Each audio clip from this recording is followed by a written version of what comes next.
이를 위하여 그리스도께서 죽었다가 다시 살아나셨으니 곧 죽은 자와 산 자의 주가 되려 하심이라. 내가 어찌하여 내 형제를 비판하느냐? 어찌하여 내 형제를 없이 여기느냐? 우리가 다 하나님의 심판대 앞에 서리라. 아멘. 설교하면서 제일 괴로운 건 뭐냐면 머리를 끄덕끄덕하고 지나가는데 하나님 앞에 속에서부터 우러나오는 변화가 하나도 일어나지 않는 겁니다. 그것이 제일 힘듭니다. 그래서 양심적으로 하나님 앞에 기도하기를, 하나님, 옛날에 어떤 목회자나 부흥사들은 한마디 여기서 시작하자마자부터 여기서 저기서 통곡 소리가 나고 벌벌 떨고 기도를 하였는데 어찌된 것이 이렇게 능력이 없어서 수많은 설교라고 알아먹었다는 소리는 수천 번 있었어도 그 한 번의 설교에 미치지 못하는 변화나 순 날 것을 말하면 뒤집어지면 한 번도 없습니까? 이것이 뭐 어찌 한 번은 없었겠습니까만 너무 부끄럽고 하나님 앞에 한편으로는 원하면서도 또 조금 말하면 약간은 섭섭한 면입니다. 물론 차이는 있습니다. 성경 말씀이 전체가 우리에게 주신 말씀이지만 어떤 부분은 말씀 자체가 회개하라고 외치는 부분이 있고 어떤 말씀은 그 자체가 심판을 선고하는 말씀이 있습니다. 그러나 맨날 심판만 골라갖고 설교할 수 없고 회개하라만 골라갖고 설교하여 듣게 할 수는 없는 겁니다.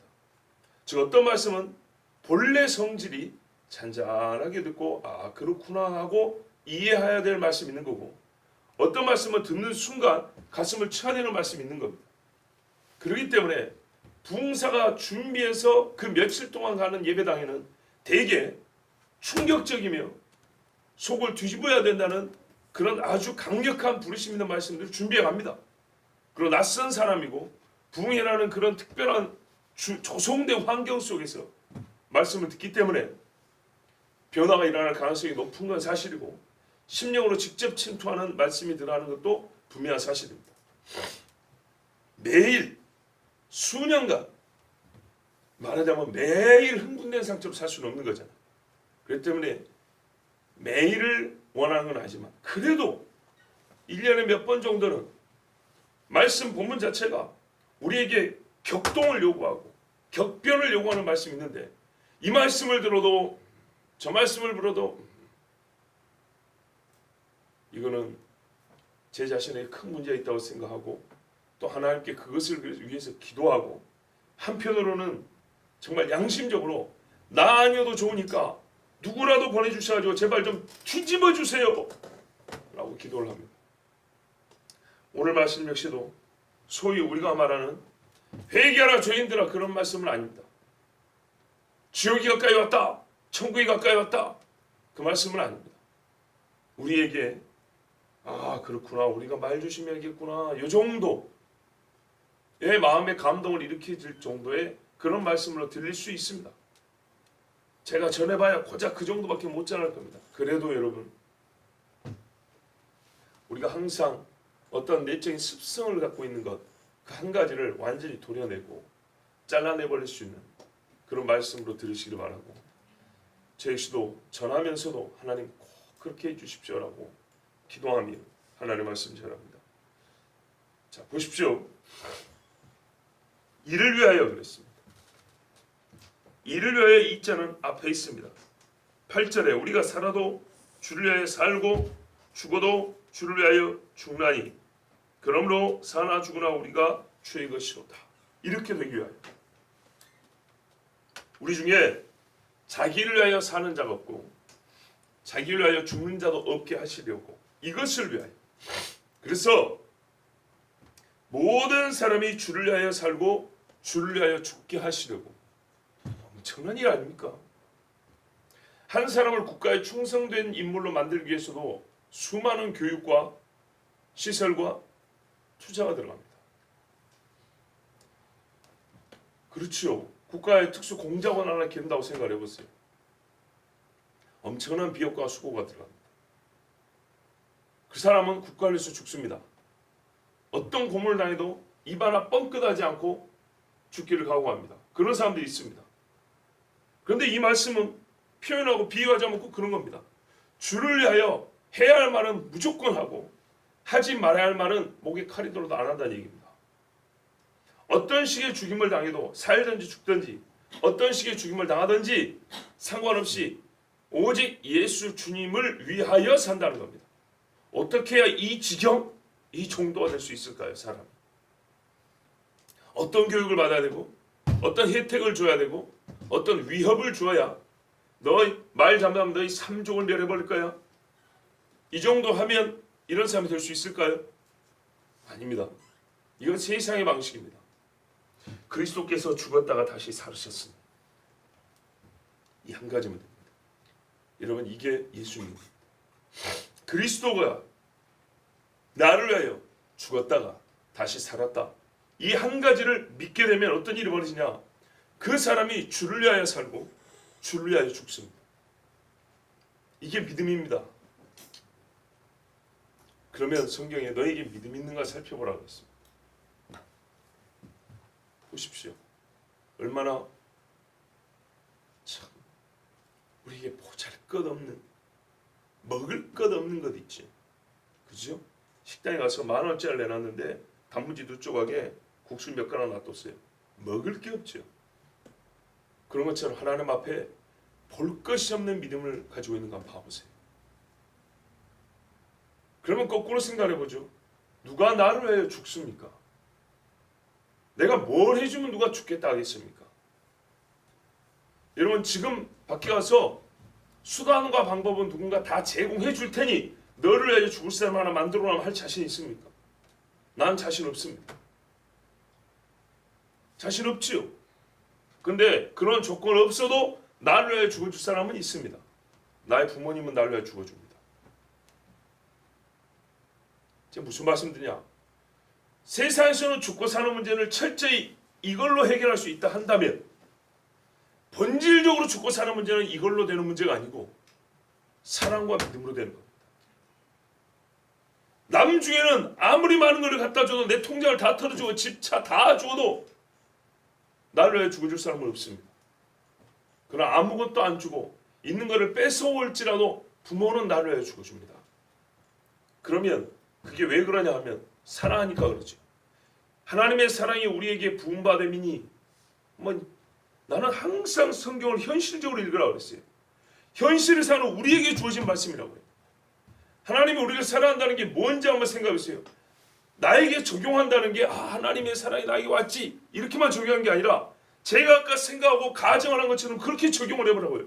나는 누구를 위하여 죽을 수 있지? 누가 나를 위하여 죽어줄 수 있지? 세상에서는 누구를 위하여 죽게 만들기 위하여 사람을 어떻게 가르치고 어떻게 혜택을 준다고 어떻게 거래를 하지? 그래도 그 일이 얼마나 어려운가? 그리스도께서 우리를 위하여 죽어주셨는데 뭐를 위하여요? 그리스도를 위하여 사는 자가 되기에는 자기 이익을 위해서 그랬구나. 아니죠. 성경에 그리스도를 위한다는 게 뭔지 이제 나왔어요. 베드로가 한 일을 보세요. 바울이 한 일을 보세요. 그리스도를 위하여 성전을 지었습니까? 어떤 이는 그게 필요하기도 하죠. 왜? 만민이 주님 앞에 예배하게 하기 위하여. 그러나 자기 이름을 높이려고 사람에게 실질적인 유익함이 없는데도 불구하고 하나님이 마치 인간이 자기 명예와 이름을 높이듯이 나를 위하여 살라고 말한 적은 없습니다. 나를 위하여 산다는 말은 그 복음 증거를 위하여 하나님의 나라를 이 땅에 임하게 하는 데 위하여 사는 것이 곧 나 예수를 위하여 사는 것이라 그랬지. 어디 가서 예수님 수위 걸어놓고 거기서 잘하라 소리 하는 것이 없고 십자가 들고 뭐라 된 것처럼 행진하라 한 적이 없습니다. 어디 가서 기독교 국가라고 하면서 대한민국 기독교 공화국 이렇게 말하라고 한 적이 없습니다. 그건 사람이 하는 겁니다. 자, 예수님이 왜 죽으셨다고요? 우리가 그리스도를 위하여 죽고 그리스도를 위하여 사는 사람이 되게 하시는 거예요. 인생관이 바뀌고 삶의 목적이 바뀌고 완전히 속 사람의 원하는 바와 소망하는 바 그의 믿는 바가 완전히 바뀐 사람이 되게 하는 거예요. 그렇게 돼야 그리스도를 위하여 사는 거 그리스도를 위하여 죽는 게 아니겠습니까? 스파이가 국가를 위해 살고 국가를 위해 죽는다 할 때 그 사람의 사고방식이 얼마나 철저하게 바뀌는데,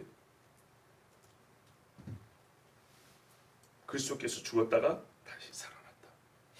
이거는요 서로 감정적 교환만 있어서 되는 게 아니에요. 능력이 있어야 돼요. 아 그랬구나, 내가 지금부터 그리스도를 위해 죽어야지 다짐을 하게 하는 일이 아니에요. 다짐을 넘어서 실제로 능력이 되는 거예요. 죽음에서 다시 살아나셨잖아요. 이 부활하신 능력이 우리로 하여금 그리스도를 위하여 살아야지라는 의지만 일으킨 게 아니라 실제로 그리스도를 위하여 살고 그리스도를 위하여 죽게 만드는 거예요. 그래서 이 부활에 대한 믿음이 있어야 그리스도인으로 사는 겁니다. 그리스도를 위하여니까 그리스도인이죠. 우리가 모든 사람을 설명하는 말 중에 철저하게 무엇에 사로잡힌 사람, 철저하게 변화된 사람, 전적으로 어떤 사람이라는 말 때 뒤에 인을 붙입니다. 축구인이란 말이 뭔 말이죠? 축구하고 사는 게 아니지만 그 사람의 인생은 축구로 설명하면 다 된다는 얘기죠. 정치는 뭡니까? 그 사람의 말하는 것을 정치를 하는 사람으로서 들으면 납득이 된다는 얘기입니다. 여러 의미가 있죠. 뭐 속임수를 잘한다든지 위선적이라든지 뭐 국가를 위해서 산다든지 이 모든 것에 정치인이라는 말을 붙일 수 있겠죠. 근데 이 모든 것이 다 정치인이 하는 겁니다. 좋은 것이든 나쁜 것이든 정치인들이 되게 그런 특징을 갖고 있습니다. 그리스도인은요, 이래도 그리스도 저래도 그리스도가 나타나는 사람입니다.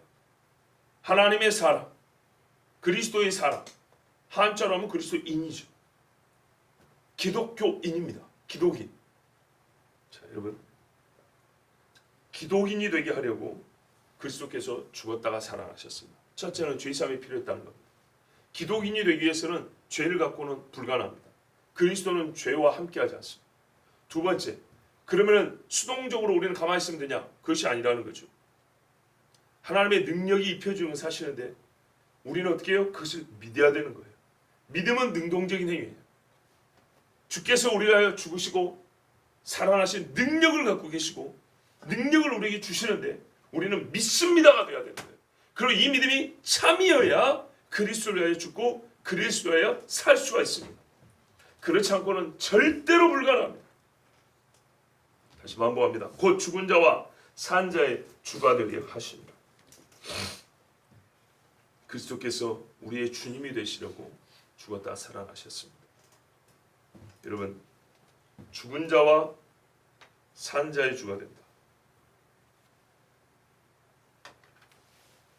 이제 그리스도의 입장에서 볼까요? 죽지 않으면 주가 되지 못합니다. 주가 된다는 것은 존재의 변화를 일으킨 자에게 주어지는 권한입니다. 아주 쉬운 예를 들어보죠.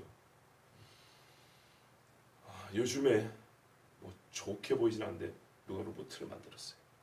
인공지능이 답재된 로봇을 만들었어요. 로봇의 프로그램을 가동시켰습니다. 첫 번째 말을 합니다. 주인님 그런다고요. 아니 뭐 80년대 버전 같은데 주인님 그래. 자, 그 주인 누구죠? 누가 주인이에요? 만든 사람이죠. 프로그램을 그렇게 만듭니다. 주인이라고 부르는 사람. 나의 음성을 인식하고 나의 생체 정보를 인식하고, 그렇죠? 그 나가 누구예요? 만든 사람. 첫째는 만든 사람. 근데 나중에 그걸 바꿔줍니다. 어떨 때예요? 돈 받고 팔 때. 그죠? 이럴 때 바꿔줍니다. 아니면 이게 망가서 새로 만들 때. 그 사람의 존재나 지위가 달라질 때 주인이 바뀝니다. 맞죠? 개 한 마리를 우리 집에 내가 키웠는데 키운 내가 주인이죠. 새끼를 낳았으면 누가 주인이에요? 내가 주인이죠. 새끼를 팔았어요. 그럼 누가 주인이요? 산 사람이 주인이죠. 존재와 지위의 변화를 일으킨 자가 본질적으로 주인이라는 겁니다. 그 외에 우기면요, 사기꾼이죠. 도둑놈이고. 맞죠? 존재를 일으킨 자나 그 존재가 갖고 있는 지위를 변화하여 새로운 지위를 준 사람, 이 사람이 주인입니다. 그러면 우리 주님이, 예수님이 우리의 주가 됐다는 거죠. 주라는 말은 절대적인 주권입니다. 예, 이것에 대해 뭐 깊이 설명할 필요가 없습니다. 우리가 많이 들고 알고 있는 말이니까. 그런데 이 존재의 변화, 즉 근원적인 변화를 가져온 자가 주가 될 수 있어요. 그래서 우리를 뭐라 그래요? 창조하셨기 때문에 하나님이 주요. 죄인에서 의인되게 하셨기 때문에 하나님 그리스도가 주요. 맞습니까? 이럴 때 아멘이 나와야 이게 뭔가 속에 변화가 일어났구나 하는데 버릇이 됐다니까 우리가. 맞아. 이 이상이 돼야 돼요, 여러분. 정말로. 변화를 일으키는 것도 사람의 행동이 참 중요합니다. 그래서 옛날에 목사들이나 부흥사는 일부라도 시켰어요. 근데 일부러 시키면 마음이 꽁한 사람들은 저런 걸 억지로 시킨다 그랬어요. 우리 젊을 때 비판 정신 투철한 10대거나 20대 초에는 저런 걸 꼭 시켜야 되나? 억지로 하나? 그랬거든요. 근데 나이가 40 넘어가니까 그게 억지가 아니에요. 여러분 자식들 어떻게 키웁니까? 왜 따라하라고 시킵니까? 왜 아무것도 모르는 아이에게? 세상 그러잖아요. 아무것도 어린아이에게 세뇌시키고 강요하지 마세요. 지가 판단할 나이가 되면 그때 알아서 하라 그러세요. 다 그렇게 시킨가요? 그래갖고 똥오줌 가립니까? 못 가립니다. 어제 어느 식당에 갔어요. 근데요, 그 식당에 뭐 주문하고 기다리고 있는데 아저씨들이 술 마시고 있더라고요. 정말 불필요한 이야기를, 술 마시면 옛날 이야기가 그렇게 생각이 잘 나요. 그죠? 특히 남자들 뭐 학교 다닐 때, 군대 다닐 때 이야기, 그것도 뭐 진짜 아무것도 아닌 시시콜콜한 일을 굉장히 심각하고 의리에 지장을 주는 이야기처럼 막 이야기를 막 합니다. 말짱한 정신일 때는 절대 안 할 이야기들입니다. 근데 그 와중에 한 아저씨가 저기서 나오니까 그 화장실인 거예요. 식당 화장실. 제가 종업원하고 물티슈나 화장지를 달래요. 아니네요. 그러면서 주인한테 달라 그래요. 네. 그리고 가는데 보니까 뒤에요. 흘렸어요. 네. 술 마니까 정신을 못 차리고 있다 흘려버린 거예요. 그래가지고 가는데 그 해결됩니까? 이미 흘려버렸는데.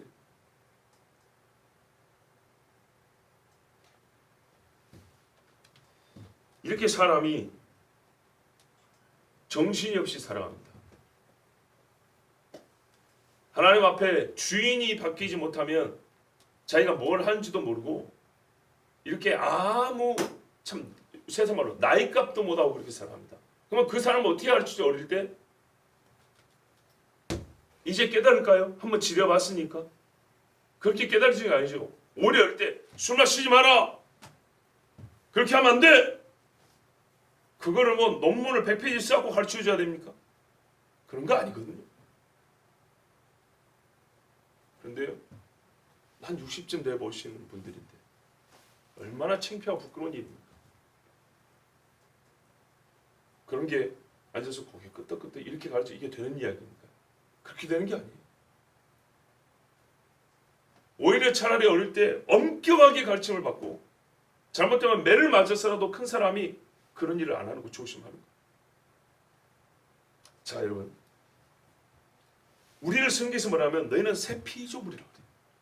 자, 새 피조물이면 만들어졌다는 거죠. 새로 만들어졌다는 거예요. 새 존재, 새 사람. 누가 그렇게 했죠? 예수 그리스도. 그래서 예수 그리스도가 주인이라는 겁니다. 근데 그 일의 결정적인 계기, 그 권한을 갖게 된 결정적 사건이 죽으시고 부활하셨다. 그러면 죽음이 어떤 의미가 있길래? 옛 존재를 소멸하는 의미가 있기 때문에. 다시 살아나면 어떤 의미가 있길래? 새 존재로의 변화를 일으키는 능력이 있기 때문에. 그 일은 예수 외에는 할 수 없고 예수님이 죽으심의 방법에는 할 수 없었다는 겁니다. 왜? 옛 존재는 우리가 사망에 빠진 존재이기 때문에. 사망에서 일으키기 위하여 본인이 사망 속으로 들어가 우리를 끄집어 나왔다는 말입니다.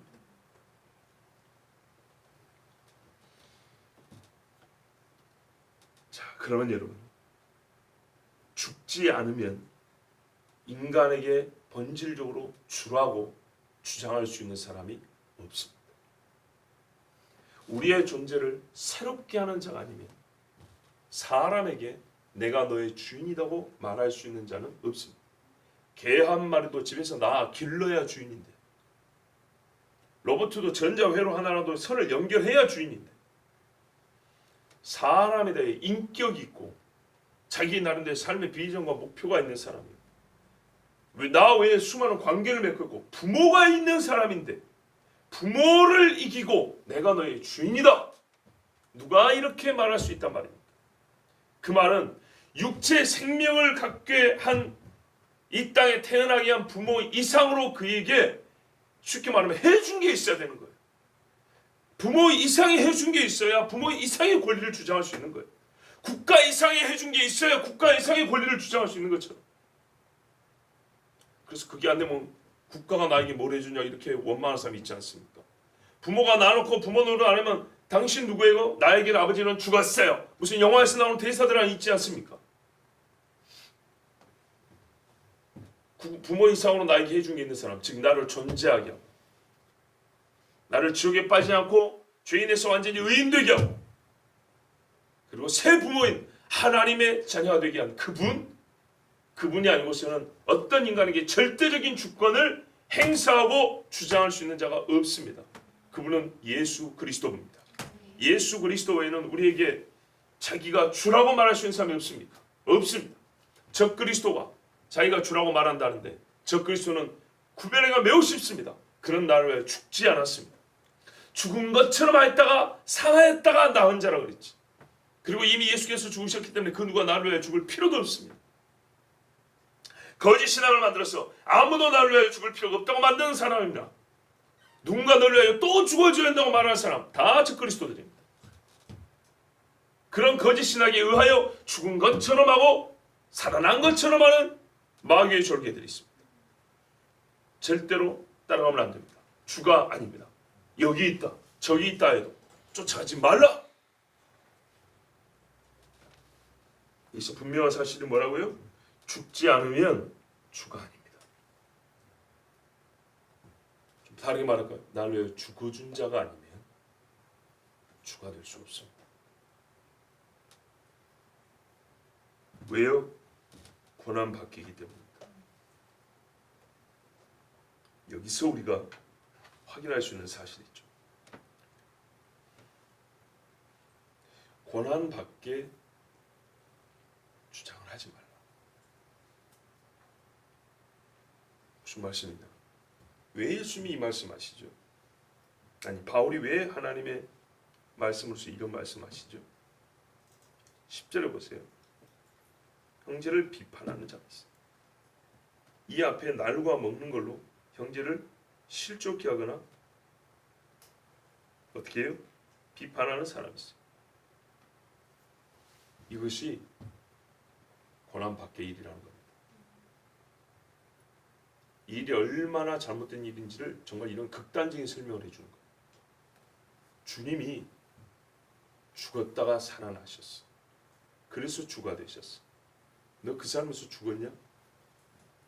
아니요. 그러면 지금 하고 있는 그 말은 네가 할 수 있는 말이 아니야. 네가 그를 위해 다시 살아났니? 아니요. 그러면 이런 문제를 가지고 지금 먹는 자, 먹지 못하는 자, 날 지키는 문제로 형제를 판단하는 것은 네가 할 수 있는 일이 아니야. 그는 그를 위하여 죽어준 자만 할 수 있는 말이야. 그를 위하여 다시 살아난 자만이 할 수 있는 말이야. 야, 우리가 세상에요 어떤 이야기를 할 때 주제의 중요함에 따라서 비유도 좀 커지고 작아지고 하는 것인데, 그죠? 신뢰도 좀 격이 맞는 것, 스케일이 맞는 걸 드려야 되는데 먹는 거 갖고 야 그거 먹으면 안 돼 이 한마디 했다고 바울이 지금 뭐라 그래요? 네가 그 삶에서 죽었어? 아 너무 오버하는 거 아닌가요? 우리 이렇게 말할 수 있죠. 일상 화법에서는. 근데 이게 사실이에요. 하나님께서 우리에게 그 많은 비판이라는 것은 이 정도예요. 네가 그를 위해 죽었어? 네가 그를 위해 살아서 새 존재로 만들어줬어? 아니요. 그러면 그것은 주만이 할 수 있는 일이므로 네가 주가 아니면, 네가 그를 위해 죽어 살아난 주가 아니면 말하지 마. 판단하지 마. 그 말씀이에요. 자, 이렇게 하면 우리가 고민이 생깁니다. 모든 일에 판단하면 안 되는가? 마태복음 7장에 보면 양의 탈을 쓴 이리가 있다고 그랬어요. 그 열매를 시험해 보라 그랬어요. 그건 아주 엄격한 기준의 정확한 판단이 요구되는 일입니다. 그죠? 거기서 판단이 내려지면 어떻게 되죠? 너는 마귀, 일입니다. 예수님께서 뭐라 했어요? 너희 중에 하나는 마귀인이라고 했어요. 얼마나 무서운 판단입니까? 그러나 이거는 예수님이니까 하실 수 있는 거죠. 그럼 사람들은요? 판단을 못했습니까? 했죠. 고라 자손을 저주했죠. 모세가 고라야 네가 분수에 지나치도다. 네가 어찌하여 하나님을 대적하고 하나님을 의심 여기냐. 여러 선지자들이 당 시대를 판단했죠. 그죠? 그럼 그건 어떻게 된 거냐? 열매를 보려면 그 사람을 판단할 수밖에 없는데 이건 어떻게 된 거냐? 판단의 성질이다. 보십시오. 이 말은 판단으로 안 보입니까, 여러분? 바울이 하는 이 말은 판단이 아닙니까? 우리가 어떤 사람들끼리 대화하는 옆에서 들었어요. 저 사람이 술을 마셨어. 저러면 안 되지 그랬어. 근데 옆에서 사람이 네가 그 사람에서 죽었어? 그러지 않았으면 함부로 판단하지 마. 조용히 해. 그랬어요. 여러분이 제3자라고 생각해서 이 대화를 어떻게 듣겠어요?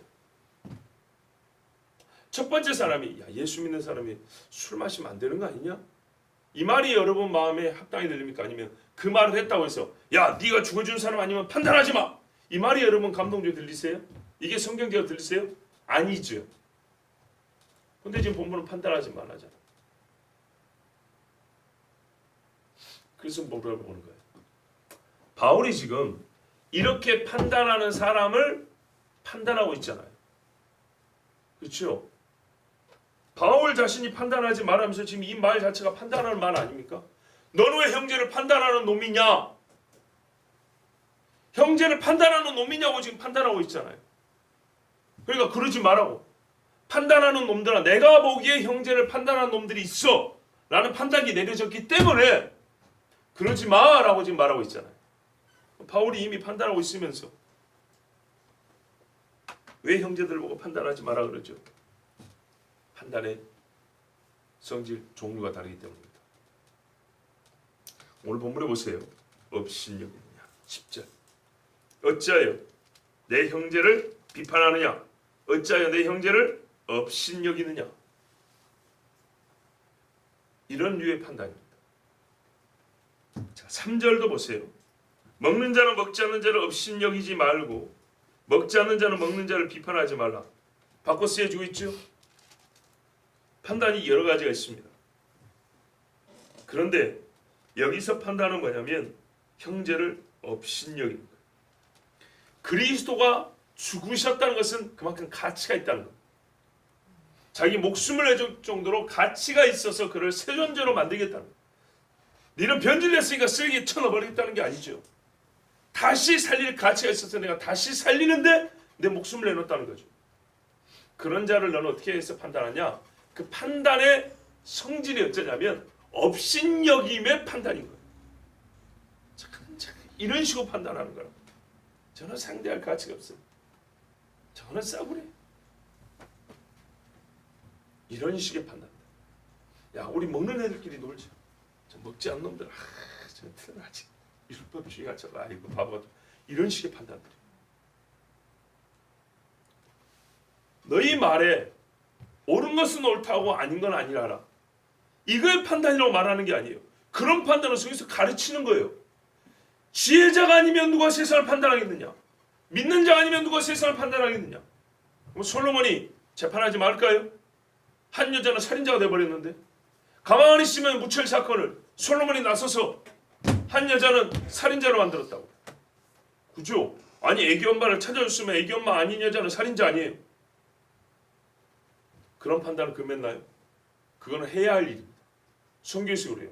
살인자, 간음자는 내 재단에서 끌어다가 사형 판단해야 돼요.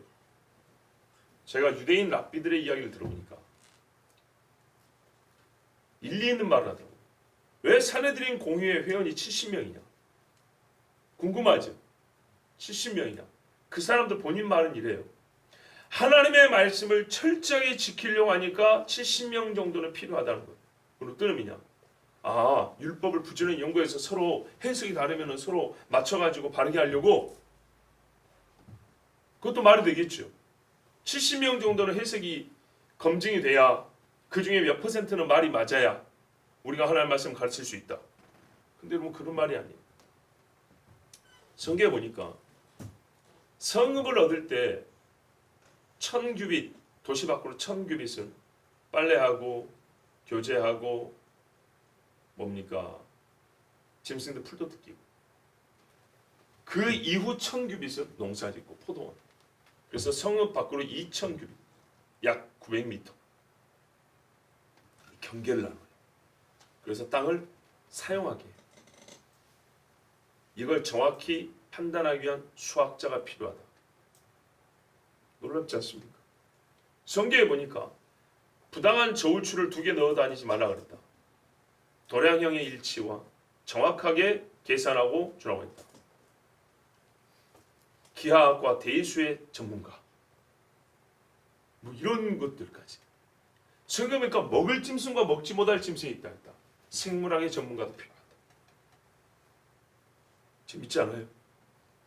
성경에 보니까 향료를 만드는 것을 명했고, 성막에 쓰는 기구들을 만드는 사람들도 하나님이 명했는데 그게 순금인지 아닌지 어떻게 확인합니까? 납을 써서 만들어가는데 그게 몇 퍼센트의 순도를 가진지 누가 확인할 거냐? 화학의 전문가도 있어야 한다.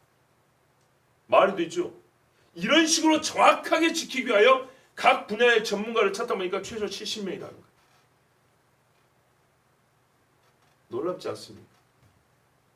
이게 말씀의 열심이다.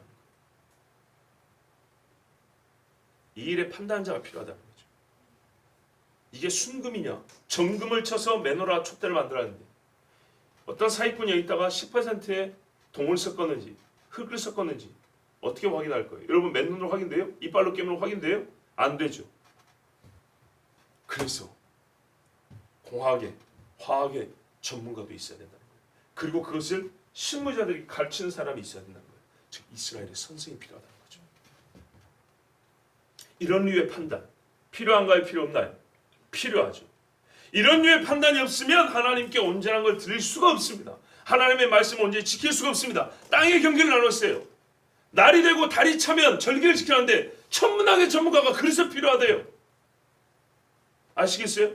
점성학은 별을 보고 점을 치는 거지만 천문학은 하나님이 주신 하늘의 질서와 이치를 깨닫는 사람, 그래서 월삭을 알리는 사람, 그래서 절기를 가르쳐주는 사람, 하루의 시작과 끝맺음을 가르쳐주는 전문가가 필요하대요. 전문가 정말 너무 현대 느낌이 나는데 그것을 판단해줄 지혜자가 필요하대요. 이런 판단자 필요합니다. 그런데 이런 류의 판단은 업신여김하고 완전 다르죠. 여기서는 사람을 인격을 업신여긴다든지 하나님의 백성에서 끊어버린다는 의도가 있는 게 아닙니다. 온전하게 하려 함이죠. 하나님의 백성들의 유익을 주려 함이죠. 그래서 양 가운데 1위를 찾아내는 판단은 필요한 겁니다. 근데 여기서 이제 경계를 좀 넘어가면 어떻게 해요? 분명히 한 형제라고 양이라고 판단이 됐어요. 그런데 양 안에서 상급, 하급 이렇게 나누는 겁니다. 이런 류의 판단을 하나님이 원하는 게 아니에요. 헬라이나 야만이나 자유자나 매인자나 남자나 여자나 너희 중에는 차별이 없느니라 그랬어요. 요즘 말하는 성소수자 개념, 페미니스트들이 말하는 그런 차별 없음을 얘기하는 게 아니에요. 존재적으로 그리스도와 너희를 위하여 죽었다라는 동일한 인간 가치를 말하는 거예요. 여기에 있어서는 아무 차이가 없어요. 그런데 이 차이를 두는 판단들, 그게 업신여김이죠. 업신여김 어떻게 해요? 우리는 상좌에 앉고 너는 저 밑에 앉아서 개들과 같이 밥을 먹어라. 이도 되는 거 아닙니까?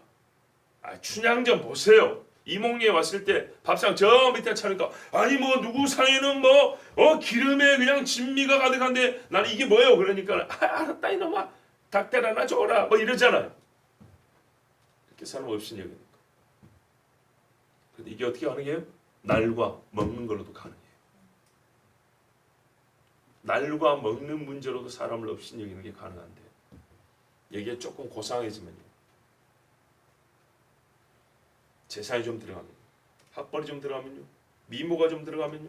그 외 여러 가지 이 공동체에 쓸모있다고 여겨지는 재능이 좀 있는 사람 같으면 없는 사람에 비하여 부족한 사람에 비하여 우월함은 있겠죠. 그 우월함이 성경대로 하면 지금 날과 달이나 먹는 것과 먹지 못하게 되는 어떤 경건성과 지식이 형제를 업신여기는 데까지 이르면은 절대 안 된다는 거예요. 이 절대 안 되는 것이 어느 정도냐 할 때 네가 죽어 주었느냐라고 묻는 거예요. 그래 않았으면 이 따물어라. 왜요? 꼭 반대로 바꾸면 돼요. 네가 죽을 죄를 짓는 거예요. 죽어주지 않은 주제에 죽어준 자처럼 말하는 것은 죽을 죄를 짓는 거예요. 그래서 11절에 뭐라 그래요? 주께서 이르시되 내가 살아노니 모든 무릎이 내게 꿇을 것이요 모든 혀가 하나님께 자백하리라. 이게 얼마나 무서운 말씀입니까? 그렇죠? 그 업신여긴 말은 하나님 앞에서 자백하고 심판받아야 될 말이라는 거예요. 그런 식으로 말하지 말라는 거예요.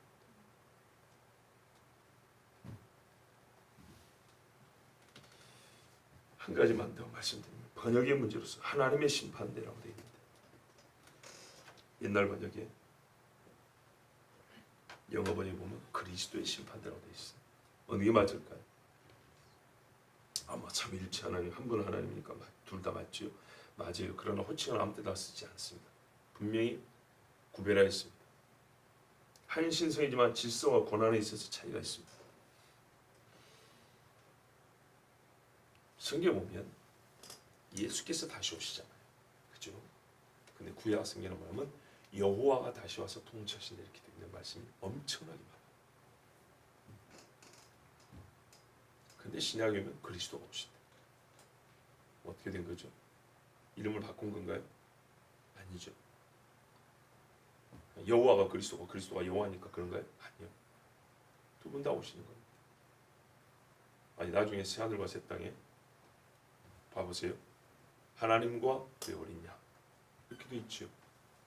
그죠?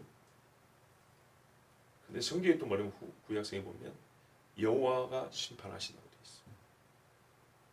여호와께서 심판하신다. 근데 왜 그리스도의 심판이라고 말하죠? 우린 또